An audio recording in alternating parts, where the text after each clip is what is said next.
Title: Aral ng Isang Pusa. Napansin mo ba ang mga pusa? Tahimik silang lumalakad. Hindi nila kailangang ipagmalaki ang bawat hakbang. Bawat galaw nila, kalmado, kumpiyansa, walang pagdududa. At kahit madapa sila, hindi sila natatakot. Subukan ulit, ganun din tayo dapat. Hindi hadlang ang pagkadapa para itigil ang laban. Marunong din silang magpahinga. Kasi alam nila, ang pahinga hindi kahinaan. Ito ang panahon para muling buuin ang lakas.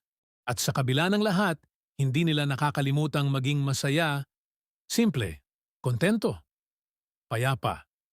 Kaya sa susunod na mapagod ka, alalahanin mo ang aral ng isang pusa. Huminto, huminga, at muling lumaban. Maging matatag. Maging katulad ng pusa. Para lagi kang may bagong lakas.